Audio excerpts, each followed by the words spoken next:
Coming up next, CityNet 30 takes you downtown for the weekly luncheon meeting of the City Club of Portland. Live weekly coverage of City Club is made possible in part by TCI and is produced through the facilities of Portland Cable Access. Now we join the City Club for this week's program.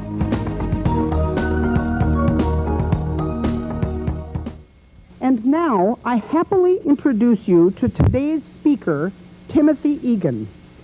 Mr. Egan has been the Northwest Bureau Chief for the New York Times for 8 years. He covers Alaska, Washington, Oregon, Idaho, Montana, and Northern California, a quarter of America's landmass.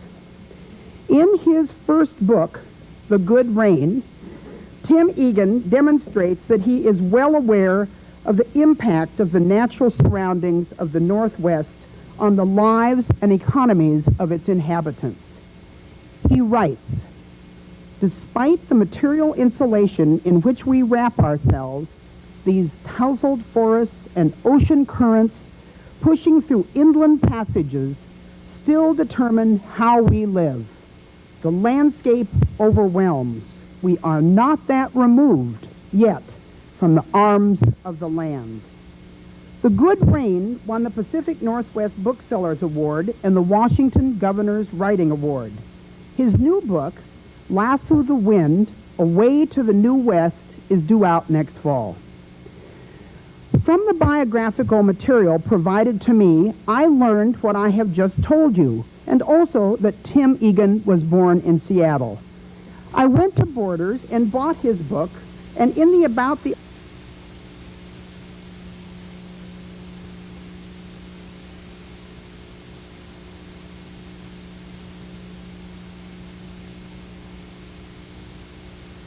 He is at work on a second book. That was it. Therefore, I decided to make up the personal portion of Mr. Egan's introduction. If I've learned nothing else this year, it's that a speaker's background and training seldom relates directly to his or her present activities.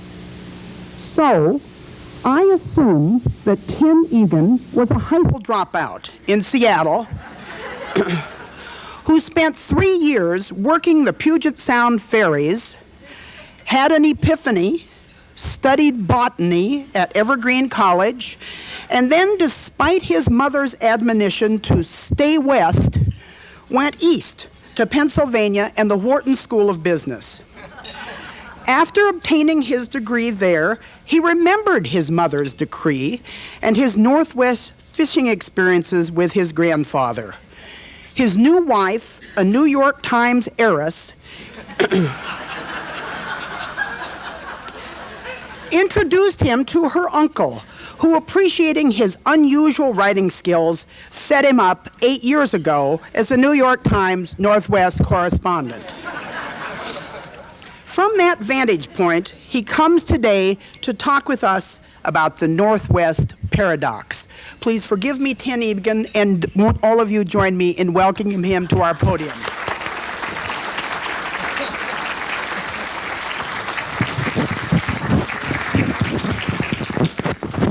Well, Dr. Storrs, I think you have a future as a fiction writer here. Yeah, you left out the part about the Olympic gold medal for the luge. I thought that was during my wandering period there, I had that happen too. Thank you all for having me. It's a great pleasure to be here in Portland, Oregon on this dawning spring week. Everything's kind of budding. My juices are flowing. The dark season is over. The Northwest great season is upon us, and we're ready to get outside. Thank you for having me, Sharon and Fran, and Kurt. I should also thank Kurt Krause. He was persistent by email and otherwise, nagging me consistently, and I caved, so thank you very much. I'm going to go expand a little bit on the stated subject today. I want to look more at the cities than the land base, which is what I've been covering for so long. And I was trying to write this talk a few days ago, trying trying to imagine what these cities in the Northwest would be like 20, 30, 50 years down the road. Then yesterday came this news about the asteroid that's, as of yesterday, was supposed to hit us on Thursday, the year 2028. I think they even had a time down. I think they said 1 o'clock Eastern time. And possibly due to us, what the last one had done to the dinosaurs. So I said, gosh, there goes the speech. You know, I had to start canceling out all these long-range projections. But then today they came out, as you all know, and said, well, no, actually, this one astronomer had overestimated that it's going to pass us by 600,000 miles. So my talk is basically intact still. As mentioned in the part of Friend's introduction that was actually true, I am a native of the Pacific Northwest. I'm a third-generation Pacific Northwesterner. Although I've lived in New York and Italy recently, I've always been a regional chauvinist. I was a regional chauvinist long before I went to the New York Times and was paid to write about this area. I guess I was brought up like a lot of Pacific Northwesterners, believing that, you know, we live in this great island of civility and beauty surrounded almost entirely by envy. And that's something my grandmother, who's still alive and 95 and lived in Alaska, lived in Montana, and now lives in Seattle, has always said that to me as well.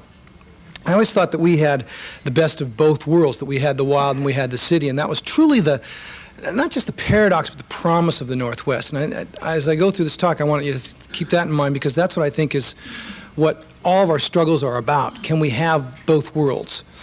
Now, as in my coverage and writing, I've always been influenced by two lines from Wallace Stegner, great American Western writer who died a few years ago, lived virtually all over the West, including in Redmond, Washington, before it was Microsoft's headquarters. In fact, it was full of tree stumps. It was basically an old logged-out swamp when Stegner lived there.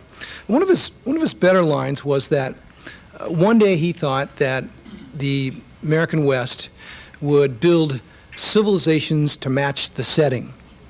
Now, for most of my early time in the New York Times as the bureau chief here, I covered mainly the setting. This is the public land. This is the 500 million acres that I realized more than ever when I lived in Europe last year is truly a unique American inheritance. I mean, almost nowhere in the world do you have this situation where every person born as an American, every American citizen has a little piece of that title to this, you know, basically half the land in the American West.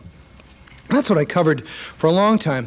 Now, about a year ago, I set out to try to look at the human attachments, to try to follow up on Stegner's line of whether we could build a civilization to match the setting. And my idea was to go around to look at what are the fastest growing cities in America, arguably the fastest growing cities in the world. And what are really sometimes held up as the new American cities, these cities in the West, Portland, Seattle, Vancouver, Salt Lake City, that have apparently shed themselves from their old economy and are moving into the new economy. So I went around, took several months, and tried to look at these places. Now, each of these cities, you know, we like to think we're unique in the Northwest, but Denver, Salt Lake City, even places like Phoenix, Las Vegas, they are places that are sort of somewhat enlivened by their settings. There are places that have grown prosperous on these new world, new global economies, telecommunications, tourism, high tech, and there are places that have been largely freed, as I said earlier, of their old natural resource base. Now, I remember not that long ago, probably 5, 6, 7 years ago, when Oregon and Washington were in this tumultuous debate over the spotted owl. You know, it seems like a footnote now, but the spotted owl was on the cover of Time magazine once. And these projections came out that the Northwest would try, Oregon in particular. I remember Senator Packwood and Senator Gorton both making this projection that if they cut back on logging on public land, you would have this Appalachia, that the Northwest would turn into Appalachia. Well, we all know that was preposterous, and that, you know, we have apparently the best economy. We've led the American economy, been ahead of it before it came out of its recession. What we have instead is a labor shortage. Oregon grew, as you know, a silicon forest. It surpassed, in jobs in high tech, it surpassed logging. So none of these disastrous things happen. But so now these cities have grown, they have new economies, and what is their relationship to their surrounding? So I traveled all over, and what did I find out? Well, first of all, despite the fact that we have so much public land at our back door, essentially, the West is the most urban area in America. Most of you may not know that, but nearly 90% of Westerners live in what the Census Department lists as urban areas. So you have this situation where Utah, with 87% urban, is actually more urban than New York State. So most of us do live in these cities. We live in these pretty concentrated areas with public land at our door.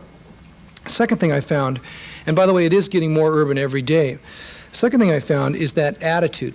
My regional chauvinism, which my grandmother gave me, is not limited to us. I certainly found it along the Front Range in Colorado. I found it in the Southwest. I found it in some of the newer places in California. This idea that these are cities that are blessed. These are cities that somehow are different. So you have this amazing phenomenon of people where I live in Seattle saying, well, you know, Seattle, it's this great new city. It's what San Francisco used to be like before, you know, they wrecked it. And when I come to Portland, people say, well, you know, Portland, this is what Seattle used to be like before you had to be vested in Microsoft to afford to buy a home.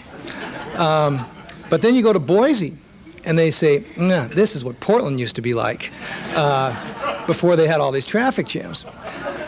And then you go to Bozeman, Montana, and they say, this is what Boise used to be like. You used to be able to, and you go, there's sort of the reverse food chain. You go on down the line until you're at Milton Freewater. So this attitude is certainly not unique to us. Everybody sort of feels this way. Now, each of these cities I looked at were growing and are still growing, although some of them have slowed down in their metro areas, in their aggregate, by about 50,000 new people a year. You don't have a King Dome down here, so I usually use that as my peg, but that's about enough to fill the King Dome every year in a metro area. So what did I find? Let's just go through this a little bit so you can put Portland in perspective, Portland and Seattle. The city of Phoenix, the city itself, the actual defined city, the formal city, not the metro area, is 469 square miles. It is now bigger than Los Angeles. It has 1/3 of the people of Los Angeles, not Los Angeles Metro, Los Angeles, the formal area. Now Phoenix, what they did down there is they figured out early on, just the opposite of Portland, that what they would do is annex all the surrounding land, and then they thought they could control growth because they would just have this massive area. Well, it didn't do that at all. It just encouraged people to always move out and tear down another saguaro cacti forest. So what's happened in Phoenix now is that you have the metro area is 2,000 square miles. It is bigger than the state of Delaware. Now, of course, the state of Delaware isn't very big, but they do have 2 United States senators, I found. Phoenix, as you've probably heard, is consuming an acre an hour. Now, during the time I was doing my research, the major newspaper down there ran a series called An Acre an Hour. And this ran actually for more than a year. During the time the series ran, they consumed 25,000 acres, and nothing was done still. They have almost a dysfunctional metro government. The warring factions don't get along at all, so nothing is done, so the developers rule, so they merrily, happily continue consuming an acre an hour. The result of that is now Phoenix has more bad air days than any city in the American West, except for Los Angeles. It also has something called the inner city, which is all of 30 years old, but has been abandoned. This was this place that, you know, it looks like this historical ghost town. It's these ranch houses from the early 1960s, and this is the inner city. Denver. This really surprised me because Denver is one of these cities like Seattle, if you go to, or like Portland, where they really think they have it all. And they think they're living the good Western life, you know, where you can ski a half hour from your doorstep. Denver is basically the center of a 110-mile-long city. Now, Governor Romer told me this over the phone, and then I didn't really believe him until I went down and took a helicopter ride over it. The metro area that is developed along the Front Range, basically stretching from Fort Collins to Colorado Springs, is truly a 110-mile-long megalopolis spreading out in all areas. There are lots of these boxy mega stores everywhere, too. Those seem to be the rage. They're all along the sort of outer edge of Denver. And just one side trip here on mega stores. You know, if you go around the West, as I have, and you look at these wonderful Anasazi Indian sites, you realize that in the arid part of the West that things really last forever. And that sort of concerns me when you think about these mega stores because The last year for which they've kept records for this, 1986, 80% of all the new retail space in America was in the form of a big box superstore. Now, how big are these big box superstores? Well, a football field is 45,000 square feet. That's about the same size as Bill Gates' house. Of course, the White House is still bigger. That's 67,000 square feet, but I think Gates will do something about that. A boxy store averages twice the size of a football field. Now, a big box superstore can generate, they figure, 10,000 car trips a day, and we all know what it usually does to a small town. So what you've seen along the Denver area is they've emptied out the little main streets that you used to have in these little communities on the edge of Denver, because the boxy superstores have had this sort of vaporous effect of sucking all the shoppers out of Main Street. So their main streets are empty now in the little stores. One little side note, when I was down in Denver, there was a reception for one of the new companies coming in, and the company president was singing the praises of, our employees will be able to go hiking in the Rockies and skiing a half hour, and this wonderful setting. And this woman from the Sierra Club who was there sort of whispered over at me. She said, "They think this is nice." And she said, "You should have seen it 40 years ago." Salt Lake City, they're getting ready for the 2002 Olympics. You're going to be hearing a lot about Salt Lake, but part of what they've created right now is Los Angeles and the Wasatch Range. Nearly 80% of the state's 2 million people live along the Wasatch Front. They have terrible traffic. The outer edge of the city is full of these 1-acre lots with a big 2,500 square foot home sitting on a 1-acre lot. They have something now they capitalize in their newspaper called the brown cloud. Denver also has something they capitalize in their newspaper called the brown cloud. And in the weather forecast, the little thing says brown cloud, chance of brown cloud, 30% today. Something we're lucky we don't have. Now, measured for carbon monoxide, Salt Lake City now has worse air than the New Jersey, New York metro area, which is amazing. Now, part of that is because their altitude, they're above 4,000 feet, and it doesn't quite dissipate as it does at sea level, where you have sea breezes. But part of that is simply the civilization that they have built to try to match their setting. Las Vegas. This, as you know, has been the fastest growing city in America for 10 years. Some people have argued, including the elite architect Robert Venturi, that this is the penultimate American city. If that's the case, I fear for the future anthropologists have to come back and study the ruins. Los Angeles has also the bad air problems that Phoenix and Salt Lake are suffering now. They have terrible water problems. They've absolutely maxed out their water supply. They want to dip a straw into the Colorado and take more than they've been allotted right now. And it has gotten so bad that recently what happened is that Stephen Wynn, he's the fellow who's famous for a couple things. One, he's a casino owner. He had this great quote once. He said that, if you want to make money in a casino, the only way to do it is to own one. He also said he built the Mirage Hotel. Vegas, by the way, has 9 of the 10 biggest hotels in the world. Stephen Wynn built the Mirage. He built the Treasure Island, and I believe he's building the new fake Venice that's rising now on the grounds where the old Sands used to be, which they blew up 2 years ago in what they said was the largest non-nuclear explosion in Nevada history. Anyway, Stephen Wynn recently said that there was a summit of all the leaders of Nevada, and President Clinton attended it. It was in the Tahoe Basin, and Stephen Wynn said, "It's time for us all in Las Vegas to slow down and to think about what we're doing." And it occurred to me, now wait a minute, slow down, think. Aren't these words that you check at the Vegas airport as soon as you come in? I mean, this culture is designed to do anything but that. Seattle now. You are well aware that this is the mega state up in Puget Sound. I'll pander to your Schadenfreude here briefly and tell you that Seattle has depending on which service you look at, either the 4th or the 5th worst traffic in the United States right now. But of course, we're building either a monorail system or an underground subway system, which will be ready by the time I'm a great-grandfather. So that's something to look forward to. I mean, I was going to say either the asteroid will hit first or the monorail system will be completed.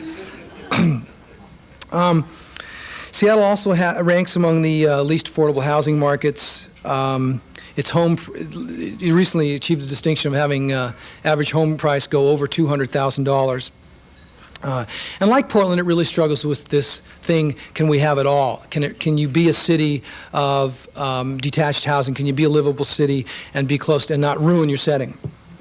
Now let's talk about Portland for a minute here. Portland grew by, as you most of you know, 250,000 people. It has grown by 250,000 people since 1980. Its metro area is now a little over 1.3 million. But in physical size of the metro area itself, the Tri-County metro area, it only grew by 1%. Now this was until the Tri-Met made their decision last fall to expand it by another 2%, just under 2%. But consider this for a second. Portland grew by, what I said, 250,000 people and expanded by 1%.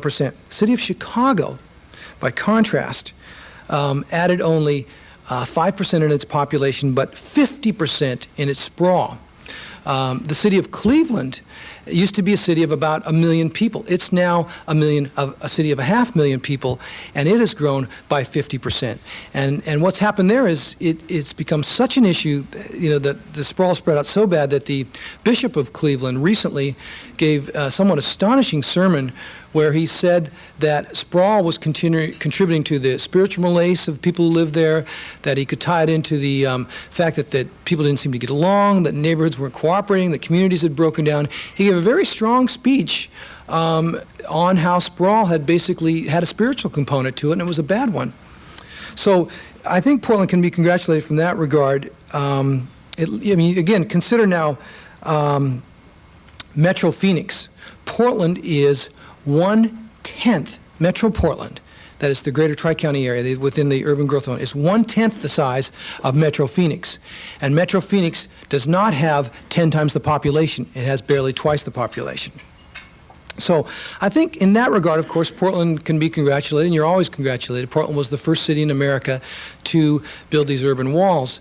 Now, last year, my wife and I, our 2 kids, we lived in Italy for 6 months. We took a leave and lived south of Florence on the road to Siena in a little farm where the little Tuscan couple made pretty good Chianti and some good olive oil. It's a dream. It was very wonderful. But we noticed very early on this rather astonishing thing, that we were living 10 miles from this ancient city of 500,000 people, that is Florence, and the city did not spread out. It was contained there. Now, was it contained there because they had a Tri-County metro law that held it intact? No, of course not. The Italians don't obey government at all. They pride themselves on not paying their taxes. They pride themselves on getting around any official thing there is to get around. There is a cultural thing that has always been in Italy, that the city is one thing, the country is another. They revere the country because, in part, there's a utilitarian part of it. You go into any Italian market and you see hanging upside down something that's been taken from the countryside, and you know your olive oil comes from those olive trees, and you know your vino comes from those grapes that are growing in rows just outside of the city, and you know that the wild game that ends up on your table comes from there, and you know the fact that you have clean air comes from that, and you know that the rivers that flow through there. It's a utilitarian thing. There also is this thing, and this is where I think it relates to Portland. Most of these Italian cities have always had walls. They built up walls for fortifications. So they had the literal wall before they gave this urban mentality that the city is one thing. It stops at the border. Now, interestingly, about 10, 15 years ago in Tuscany, there was a rather bizarre mix of communists and developers. The communists still get about 40% of the vote in the provinces, and they won the election, and they decided that it was time to have some worker housing in the greater Tuscan countryside, and the developers, who will look for any excuse to pour concrete, linked up with them. And you had these sort of horrible East German-looking concrete worker housing things arise in the Tuscan hillside. And the next election, they threw the coalition out. So they have tried. There have been periodic attempts to do this. Again, I can't imagine any city in America where developers would hook up with communists to try to let's go build some condos. But nothing in Italy really makes logical sense in that regard. Now, Portland is to be congratulated, as I said. That's all the good news. Now, the bad news is, last year, as you know, there came this sort of shot across the bow from a home builders association, which said that Portland now had, make sure I had this right, yes, it was the second least affordable housing market in the United States when you compare it to income. Not that your homes cost the second most, but when you compare it to the average income, you now had the second least affordable housing market. So there's this great debate now. The question is, were the critics right? That you can do this wonderful thing, you can contain your city, you can have these fabulous Pinot Noir country just outside of your border, which we certainly don't have in Seattle. You can have orchards outside your border, you can have forests outside your border, you can have the thing that enlivens you, that gives your city life, more life itself, and still have affordable housing. So were the critics right then? Did they get it right when they said that if you build these urban walls, as Portland was the first in the U.S. to do, the consequence will be you'll be a city of just the rich and the middle class? Well, that's the question that's at play now.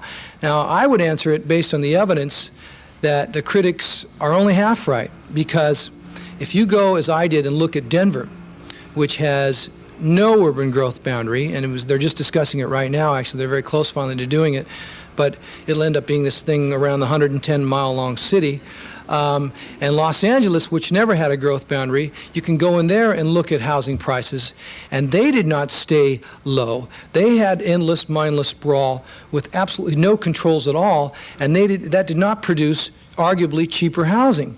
The other thing that happened that's interesting to point out in Colorado is that Boulder, which was ahead of Portland even in 1959, Boulder, Colorado, basically this college town with the University of Colorado, wonderful town right up against the blunt edge of the Front Range in the Rockies, bought up 25,000 acres of open space in 1959 and said, you know, we're gonna hold this down. We're gonna be a compact town. We're gonna have the Rockies right at our doorstep here, and we're gonna do it all.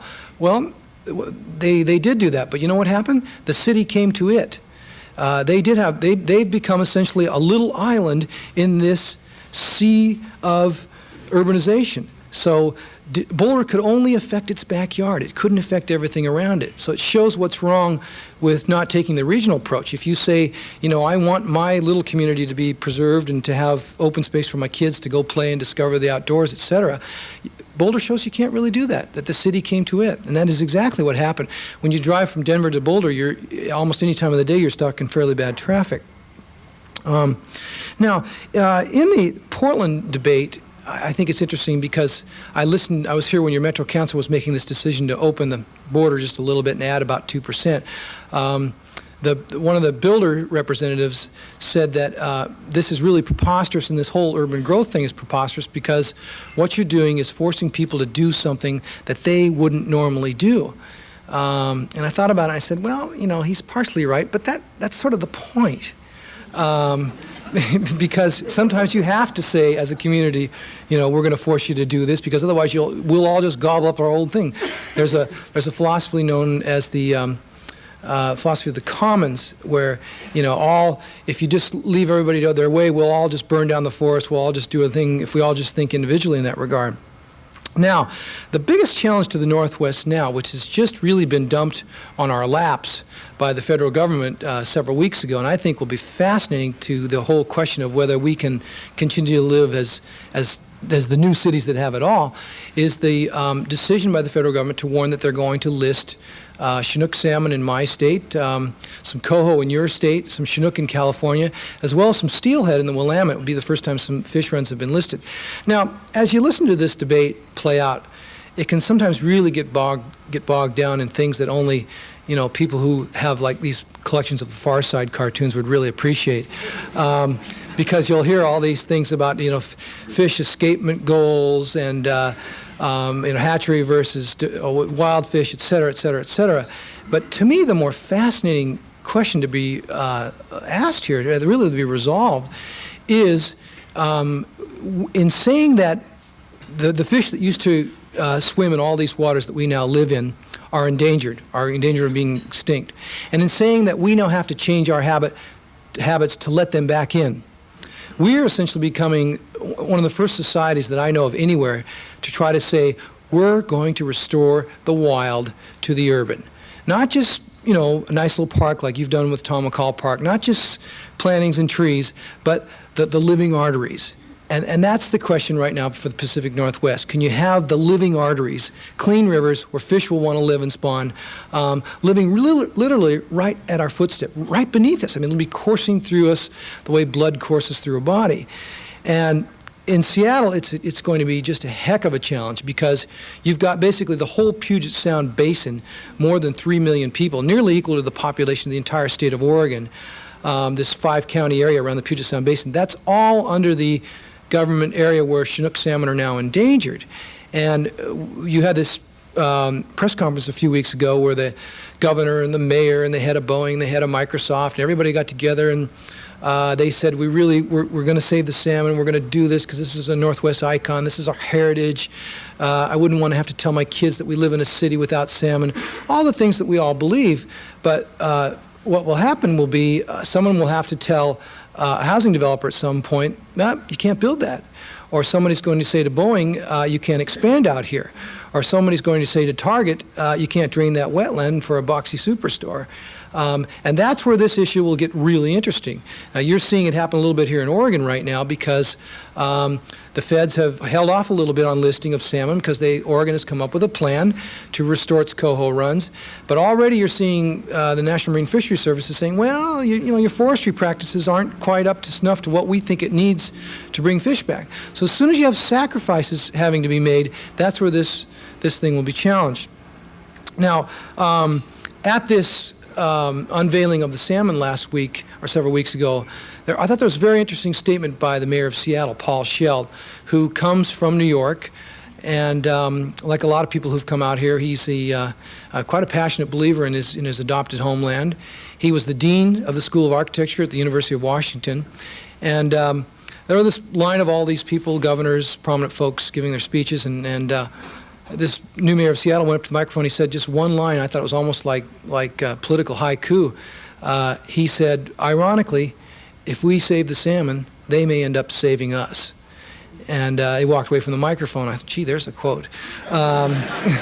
And as I thought about it, I thought that's really the challenge here. It just boils down to that. We will make sacrifices in the next 5, 10, 15 years. We're going to keep growing at 50,000 a year. These metro areas are not going to slow down. People are going to want to move here. As your Governor McCall learned long ago, you can get a lot of press by saying, come and visit here, but for God's sake, don't live here. But that is only going to encourage them. So people are going to continue moving here. We have these new prototype global economies. And we have higher paying jobs. The wage increase is the thing I've been watching recently because another one of the projections was that once we got off these resource economies, we would be just a region of burger flippers and service economy types. Well, that's partially true in some of the rural areas, but it's certainly not true in this new economy. So we have an economy that people want to be a part of. We have land. And now the salmon issue is forcing this larger question, can we bring nature back? Now, it appeals to our vanity, our natural Northwest vanity that we can. But again, the thing to watch will be once we have to start making sacrifices, once somebody has to give something up, some economic expansion. Everybody's going to have to do something. And if they have to do that, this thing will be thrown out and will be a place that has a lot of hatchery fish and a lot of fish on walls and a lot of fish that come from Alaska, and we won't have this icon of the Northwest. Or we will prove to the world that you can have an urban area that grows by 50,000 people a year, but like these Tuscan cities, we have nature just outside of our doorstep. We've contained ourselves. Now, how do I feel about this? What do I think the chances are? I sort of waver between pessimism, that my kids won't recognize this place and will want to go somewhere, end up in Bozeman at that end of the food chain saying this was like that, and optimism that we will be, true world cities. We are so young. I mean, that's when you live in Europe for a while, you realize just how what eye blink of time has passed that these cities have been latched to the land. But I have to say, I'm sort of optimistic, and maybe it's because I'm Irish and it's close to St. Patrick's Day, and they always say there's Black Irish, which people who have Black Irish persuasion, they always have Irish Alzheimer's, which is you forget everything except for the gripes. But I'm on the other side of Irish. So I guess I'm optimistic because I said that at the start of this that there were two great Wallace-Stegner lines that I've always believed in. One was that one day we'd build this civilization to match the setting. The other was that we who live in the American West live in what he called the geography of hope. And I think that salmon are certainly a part, if not the guiding thing, of the geography of hope. So thank you all for having me, and I welcome some questions.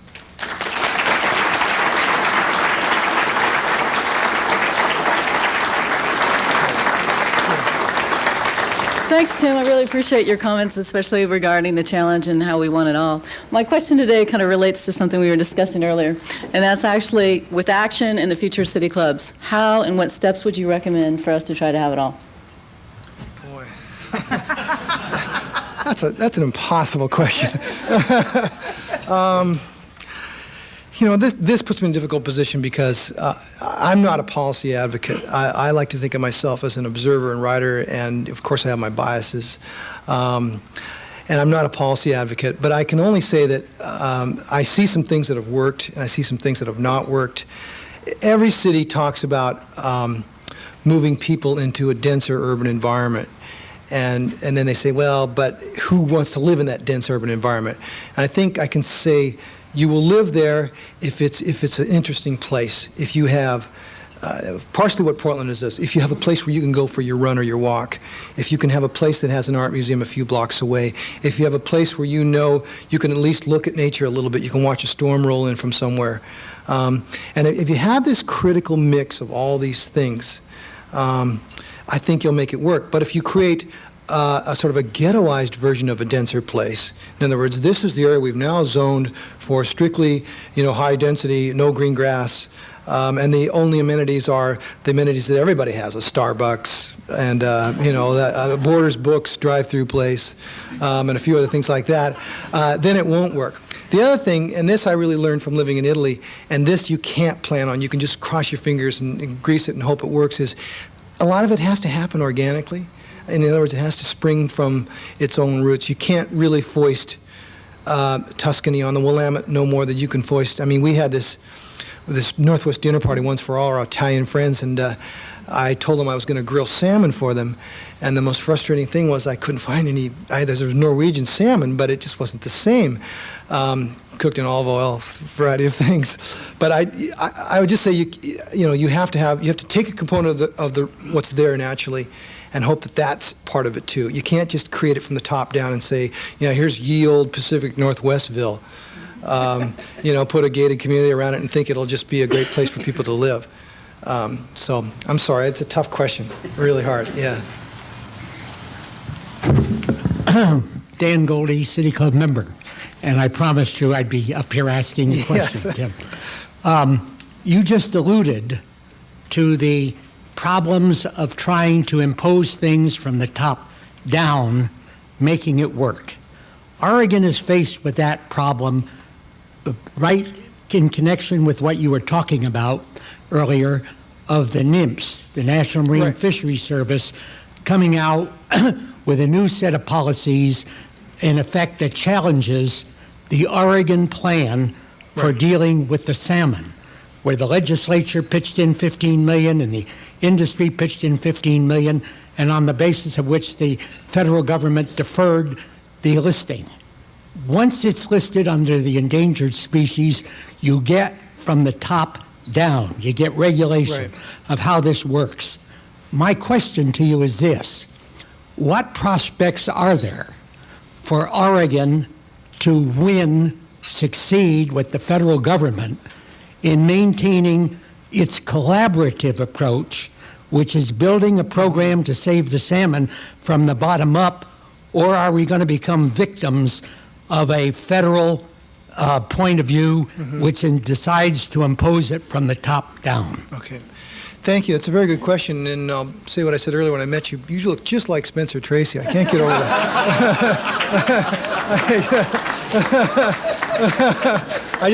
I'm looking for Kate Hepburn in the audience here, It's amazing. God, I loved your movies. Here's what I think is going to happen, and this is not just my speculation, but this is based on talking to the people at the National Marine Fisheries Service, talking to the Clinton high-up people, and talking to the governors. There's no way that the National Marine Fisheries Service is going to micromanage either the economy or people's lives in the Pacific Northwest. Look, these people are basically biologists. They're trained as scientists. Their job is to tell us, although they are part of the Department of Commerce, their job is to tell us that species are dying or things are not going wrong in our marine environment. But they have this hammer, and that hammer is the threat that the federal government could come in and say they could literally do things like stop housing development, stop expansions of companies, anything that posed a threat on the ability of dying fish to live, on fish that are going extinct. But nobody that I know of, nobody that I've spoken to thinks they're actually going to do it. The way it works is they hold out the threat, they hold out the hammer, and this has already worked. You're seeing this happen. They did hold out the threat. They for 2 or 3 or 4 years, they've been saying, don't make us do it. Don't force our hand. So as a result, finally, Washington has a plan. Its legislature just appropriated $45 million to buy up habitat so that people who have private property don't feel like their rights have been taken away. They'll have their habitat purchased if they want. Oregon has a plan, although it's controversial, and there are some people who say it doesn't go far enough. And California, though they're whining quite a bit in the Central Valley, they're ultimately going to give a lot of that water, which after all everyone owns because it's subsidized, back to fish. So that maybe you may one day have a real live salmon fishery coming out of the Sacramento Valley, and there'll be a reason for those boats on Fisherman's Wharf in Sacramento, beyond just the tourist stuff. So that's exactly what I think is going to happen. But if it starts to be shown that these plans aren't working or they aren't adequate, then they'll ratchet it up a little bit. But you have an election coming up in 3.5 years, I guess, but there's always a Senate race. There's a Senate race this fall, and that'll figure into it. It widens up. And in Washington, there's a Senate race as well. So you have that to do it. But I think they'll just continue to hold the threat out, say, do your job, give us your plan, and hope that they'll act. And the states are acting. That's working. Yes, sir. Thank you. Appreciate your comments so much. Thanks for having me. Pat Craven, City Club member. I came from a small town in the north part of the Midwest up by the Canadian border, and I picked Oregon and Portland in particular, having visited Denver and Spokane as well, as a place to land and work and raise a family, and then I was lucky enough to travel the state of Oregon on business. We use the outdoors tremendously. My kids are 26 to 38 now, so it's, but they're still doing it. Question, and I've always wondered this, and I'm an idealist, I'm a cockeyed optimist. Have you ever run into a situation where the state, the counties, and the cities have said, look, the problem of growth is industry is going all into one place. Why don't we spread the industry down the valley against the slopes of the hills, not take out the farmland, give those towns some jobs, do the spending that it takes to restructure the sewer, the water, the electricity, and the whole works. You're now in an age of instant communication, email, fax. Why can't industry spread out? And have you ever seen it done? Thank you very much. That's a very good question. Now, there's they're trying to do this particularly in the really faraway reaches now, Montana, far eastern Washington, far eastern Idaho, and it basically doesn't work or hasn't worked so far for a couple of reasons.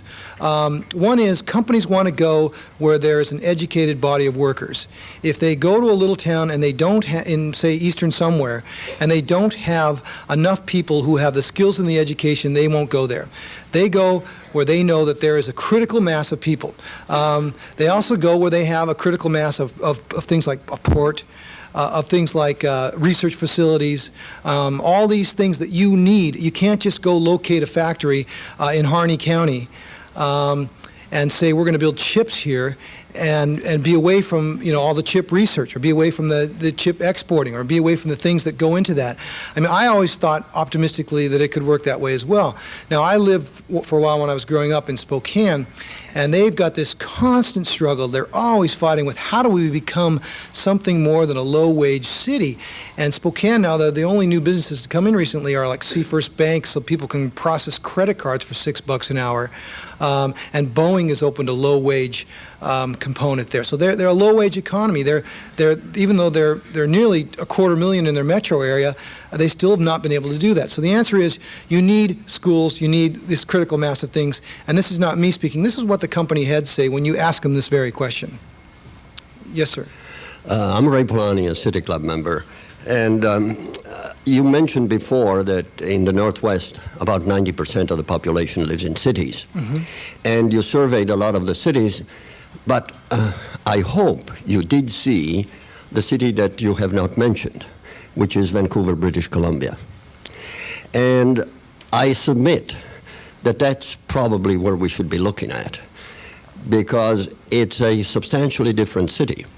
There's only 1 mile of freeway in that city, and you contrast that with all the other cities that you mentioned, and it's a totally different picture. And you also have alternative transportation in Vancouver, BC. So I submit that the future will depend very much on how we deal with what I would refer to as the monoculture of the automobile. Mm-hmm. 90% of the people live in cities. That's where the automobiles are, and that's where the two butt heads and don't get along. Right. What's your assessment? Well, that's really interesting. I spent a lot of time in Vancouver. It's my second favorite city. You look at Vancouver now, for example, and you go just south of the city in the Fraser River Valley, a wonderful, wonderful area. It's an agriculture region. They grow vegetables year-round there, similar to when I lived in Florence, we realized it. So you can get in your restaurants and in your markets in Vancouver year-round these hothouse tomatoes and lettuce and things that are grown. And in the summer, of course, wonderful berries and things like that. That's their agriculture region. They've kept it that way. There's an iron lock on it. The Fraser River separates it. To the north, of course, they have mountains, so you can't go up any higher. To the west, they have the sea. Where their sprawl is inland somewhat along the Fraser. I think the difference is, though, between America and Canada is we have different political cultures.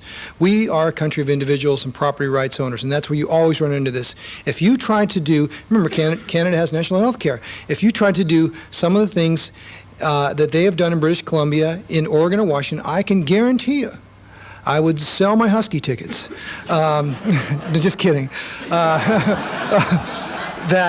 That you would have howls of outrage. Washington's legislature, Oregon's legislature are both controlled by Republicans, and there are a lot of strong proponents of property rights. You cannot make those things, so you have to find another political way to get to that point. In BC, what they did was they mandated that. They came down and said, this is going to be farm. Now, you know it has worked majestically, but they have a different political culture, and it's difficult to do in this culture. I agree, but put it up on the ballot. There is one good thing on that. The only time that this question of takings of property rights has ever been on the ballot, it's 2 times actually. It's with Arizona once and Washington State.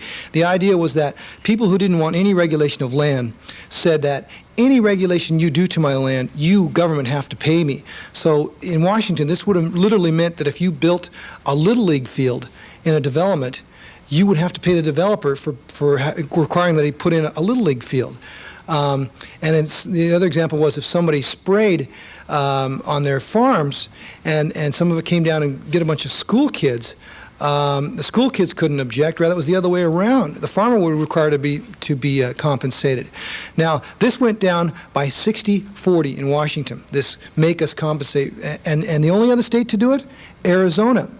And it went down 60-40. So the 2 times where Westerners have been asked to vote on this question, are you willing to sacrifice some of your individual property rights, basically, for the good of the all?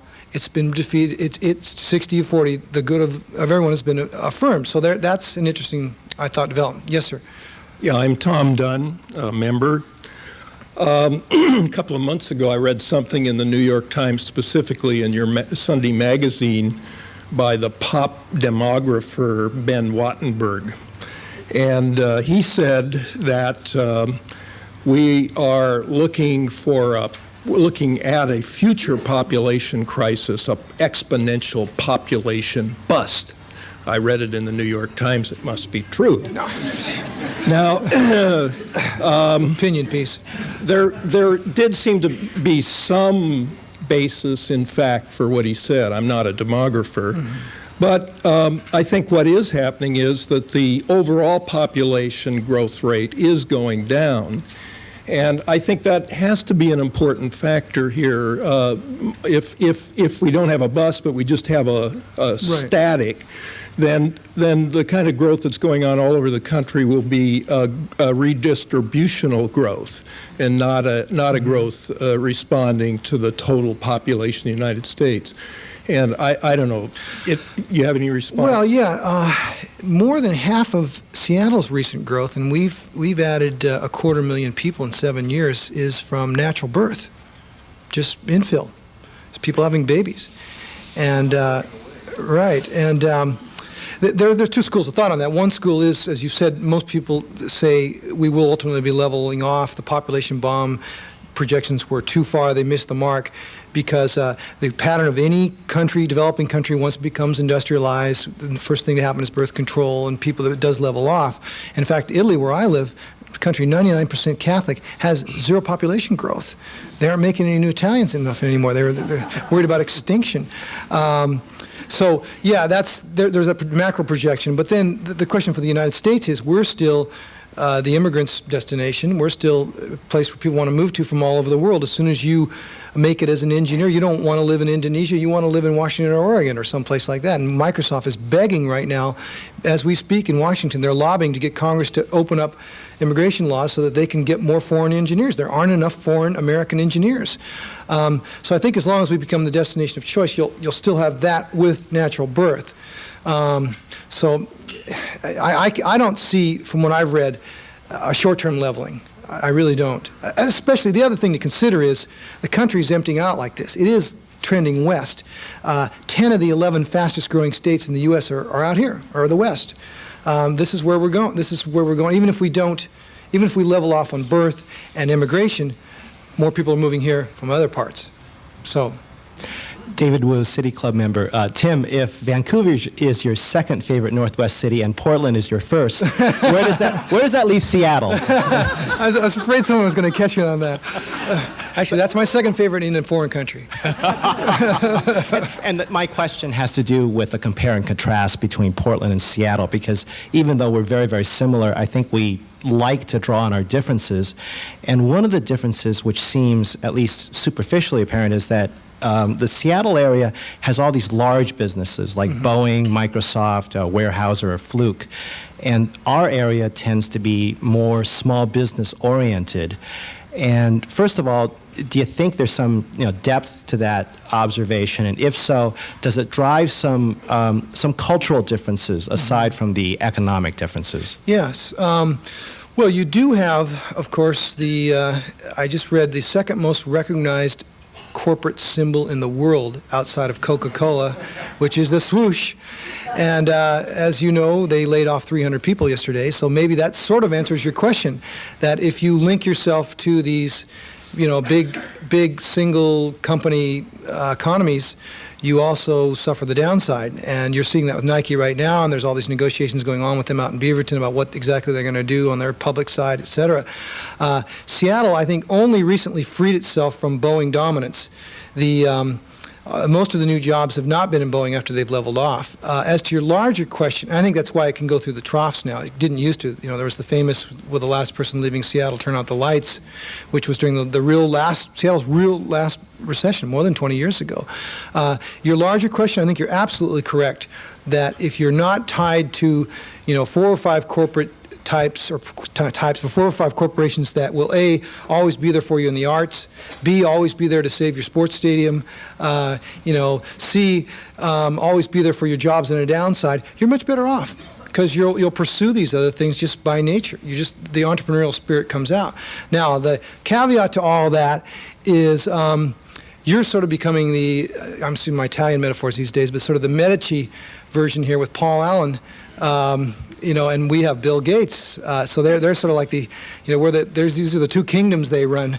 So Allen right now, by the way, is consolidating an office empire in downtown Seattle. He's purchased an enormous amount of property all around where he's building his new stadium, which taxpayers are helping him out with. So you got to watch. We may not have in the future that straight dominance on the corporations, but we could end up having this dominance on 6 billionaires. McCaw comes to mind, certainly Phil Knight here, although he's a different presence altogether. Yes. Marie Morgan, City Club member. Could you continue being concise and insightful and say something about the power of the press to influence these issues for public good? Oh, gosh. Well, as you know, we're suffering now in low public esteem because of the Monica Lewinsky case. We've written nothing about Lewinsky in our paper, of course. We've stayed on the high road the whole time. There's no sex at all. That's a very good question. Journalists